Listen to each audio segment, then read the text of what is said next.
ॐ भूर्भुवस्वः तत्सवितुर्वरेण्यं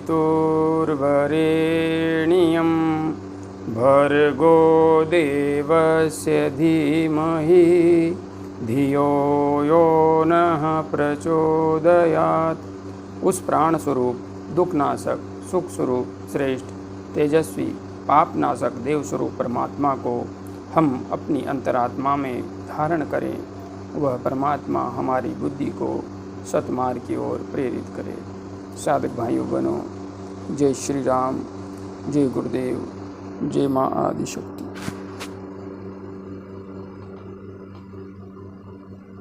साधक साधना करते हुए अधिकांशतया ऊर्जा के उत्थान के मार्ग में सबसे अधिक दबाव एवं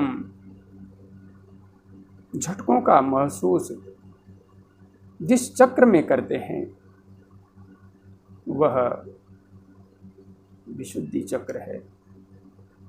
भाइयों बहनों,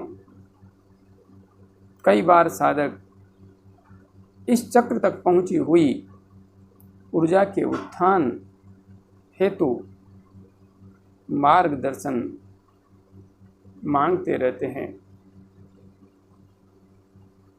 और इस विषय को निश्चित रूप से गंभीरता से समझाना मैं आवश्यक समझता हूँ। आप सब कई बार इस विषय पर प्रश्न पूछते हैं, तो आज विशुद्धि चक्र का जागरण कैसे हो और इस चक्र से ऊर्जा का सही तरीके से ऊर्ध्वगमन कैसे किया जाए। विशुद्धि चक्र जो ऊर्जा के उत्थान के मार्ग में बहुत ही महत्वपूर्ण स्थान रखता है, क्योंकि मूलाधार चक्र से लेकर विशुद्धि चक्र तक ऊर्जा को ऊपर उठने में जितनी बाधा महसूस नहीं होती, जितनी बाधाएं नहीं आती, उससे कहीं अधिक बाधा अधिकांश साधकों को या प्रत्येक साधक को विशुद्धि चक्र से ऊर्जा को ऊपर उठाने में आती है। यही चक्र है जो पंचभूत तत्वों से उत्कृष्ट स्थिति की ओर साधक को आगे बढ़ने की इजाजत देने का कार्य करता है। तो भाइयों बहनों, आइए आज हम विशुद्धि चक्र के जागरण की विधि को समझते हैं। यदि ऊर्जा आपकी जागृत पहले से हो चुकी है और लंबे समय से आप ऊर्जा को विशुद्धि चक्र से ऊपर नहीं उठा पा रहे हैं, तो यह विधि आपकी इस मार्ग पर बहुत अधिक सहायता करेगी। निश्चित मान के चलिए, आप सहजता से ऊर्जा को आगे ले जाने में समर्थ हो जाएंगे। विशुद्धि चक्र को जागृत करके इस मार्ग में जो बाधा है उसे खोलकर आपकी ऊर्जा निश्चित ही आज्ञा चक्र की ओर प्रस्थान कर जाएगी। भाइयों बहनों, सर्वप्रथम तो प्रत्येक साधना मार्ग पर आगे बढ़ने वाले साधक के लिए मुख्य आवश्यकता है अनुलोम विलोम नाड़ी शोधन प्राणायाम। इस प्राणायाम को मैंने पिछले वीडियो में बहुत ही अच्छी तरीके से समझा दिया है, इसलिए यहाँ पर नहीं समझा रहा हूँ। इसके बाद आपको कपालभाति प्राणायाम निश्चित रूप से करना है। इस प्राणायाम को भी पिछले वीडियोज़ में अच्छी तरह से समझा दिया है, आप वहाँ से समझें। साथ में आपको भ्रामरी प्राणायाम निश्चित रूप से करना है। अनुलोम विलोम नाड़ी शोधन प्राणायाम आप 10 मिनट करेंगे। कपालभाति प्राणायाम आप लगभग 3 से 5 मिनट के बीच अवश्य करेंगे और भ्रामरी प्राणायाम आपको 2 से 5 मिनट के बीच में अवश्य करना है। इन 3 प्राणायाम को करने के बाद आप आज्ञा चक्र पर आंखें बंद करके ध्यान टिकाएंगे। ध्यान टिकाने के बाद आज्ञा चक्र पर आप जब भी ध्यान करें तो विशेष रूप से यह समझने की बात है, लाल आभा से युक्त प्रकाश का ध्यान नहीं करें, अरुणिम सूर्य का ध्यान भी नहीं करें। आज्ञा चक्र पर श्वेत शीतल प्रकाश का ही ध्यान करें, क्योंकि यदि आप लाल आभा से युक्त प्रकाश या अरुणिम आभा से युक्त प्रकाश का यहाँ पर ध्यान करते हैं तो ध्यान करते हुए जैसे ही आपका ध्यान एकाग्र होगा आपको विभिन्न समस्याओं का सामना करना पड़ेगा। यदि आप इस प्रकार से ध्यान कर रहे हैं, अरुणिम या लाल आभा से युक्त प्रकाश का, दीपक की जो ज्योति होती है उसका प्रकाश भी अरुणिम ही होता है, लालिमा को लिए हुए होता है। इसलिए आज्ञा चक्र पर आपको श्वेत शीतल प्रकाश का ध्यान करना है। सर्वप्रथम प्राणायाम करने के बाद आप 15 से 20 मिनट आज्ञा चक्र पर ध्यान करेंगे, गायत्री महामंत्र का जप करते हुए या ओमकार का नादमय जप करते हुए। लेकिन विशेष रूप से आप सबको मेरा सुझाव है, गायत्री महामंत्र का जप करते हुए ही आप आज्ञा चक्र पर ध्यान करें। इससे आपको ऊर्जा के उत्थान एवं अपनी चेतना को जागृत करने में बहुत ही सहजता से आगे बढ़ने में मदद मिलेगी। 20 मिनट करीब जब आप आज्ञा चक्र पर ध्यान कर लें, उसके पश्चात आप आंखें बंद करके ध्यान करें कि ये आज्ञा चक्र से प्रकाश बिल्कुल पीछे की तरफ, मस्तिष्क के पीछे की तरफ चला गया है और रीढ़ के सहारे धीरे धीरे वह प्रकाश नीचे उतर रहा है। धीरे धीरे प्रकाश नीचे उतर रहा है, धीरे धीरे प्रकाश नीचे उतर रहा है, नीचे उतर रहा है, नीचे उतर रहा है, नीचे उतर रहा है, नीचे उतर रहा है, नीचे उतर रहा है। और यहाँ पर जहाँ पर हमारा धड़ और गर्दन मिलती है, कंठकूप, यहाँ पर आ गया है। यहाँ पर उस प्रकाश को लाने के बाद आपको मुंह खोलकर हम बीज मंत्र, जो विशुद्धि चक्र का आकाश तत्व का बीज मंत्र है, उसका नादमय जप करना है। देखिए, लंबा गहरा श्वास अंदर भरेंगे, आपका ध्यान विशुद्धि चक्र पर, कंठ चक्र पर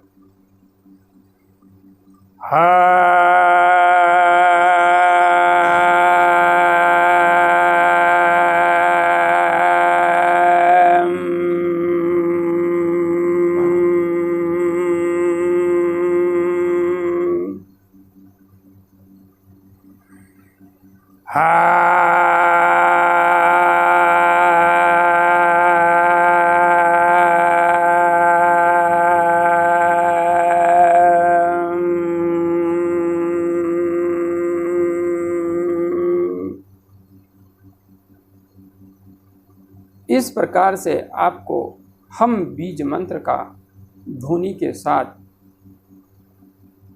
कम से कम 11 बार नादमय घोष करना है, विशुद्धि चक्र पर ध्यान करते हुए।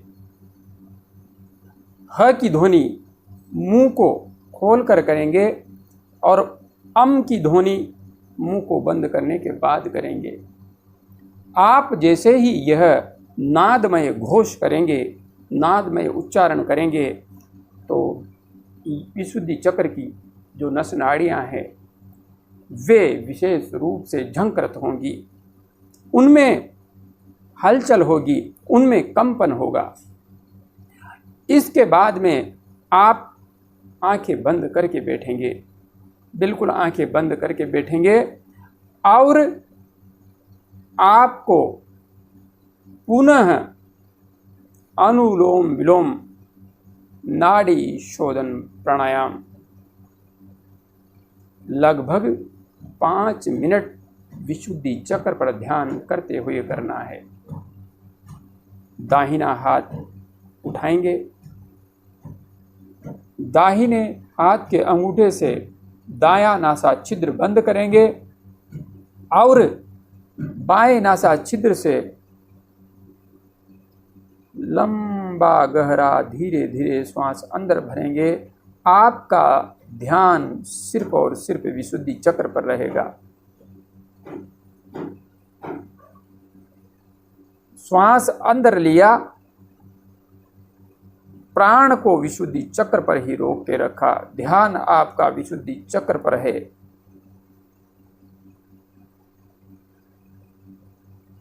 प्राण वायु को रोक कर रखेंगे यथा संभव, जितनी देर आप रोक सकते हैं।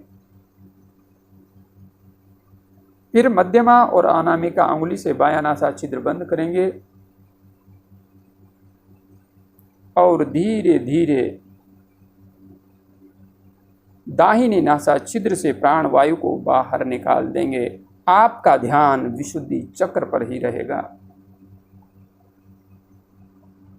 यथा संभव बिना श्वास के रहेंगे और जैसे ही श्वास लेने की आवश्यकता महसूस हो, लंबा गहरा धीरे धीरे श्वास अंदर भरेंगे। आपका ध्यान विशुद्धि चक्र पर ही रहेगा। इस प्रकार से इस प्राणायाम को करते हुए आपको कम से कम 5 मिनट तक विशुद्धि चक्र पर नाड़ी शोधन अनुलोम विलोम प्राणायाम का अभ्यास करना है। नाड़ी शोधन अनुलोम विलोम प्राणायाम का अभ्यास करने के बाद आप ध्यान मुद्रा या ज्ञान मुद्रा, जिस मुद्रा में भी बैठना आपको सहज लगता हो, और यदि आप माला से जप करते हैं तो आप हृदय के समक्ष सामने गोमुखी में माला रखेंगे। आपका ध्यान विशुद्धि चक्र में रहेगा और आपको गायत्री महामंत्र कम से कम इस चक्र पर ध्यान करते हुए गायत्री महामंत्र का 30 मिनट तक जप करना है। 30 मिनट तक यहाँ पर ध्यान करते हुए आपको विशुद्धि चक्र पर ध्यान करते हुए जप करना है। आप चाहो तो ध्यान मुद्रा में बैठ के कर सकते हो, ज्ञान मुद्रा में बैठ के कर सकते हो, और आप चाहो तो हाथ में माला पकड़ कर सकते हो। साधक भाइयों बहनों, जब लगभग 30 मिनट तक आप जप कर लें, इसके पश्चात आप जब बंद करेंगे तो विशुद्धि चक्र से प्रकाश तत्व को ऊपर उठाने का ध्यान करते हुए प्रकाश ऊपर उठ रहा है, ऊपर उठ रहा है, ऊपर उठ रहा है, और आज्ञा चक्र पर लाकर उस ध्यान को थोड़ी सी देर वापस आज्ञा चक्र पर ध्यान करने के बाद समाप्त करेंगे। जब भी आंखें ध्यान के पश्चात खोलें तो पहले हाथों को ऊपर उठाएं, अच्छी तरह से घिसें।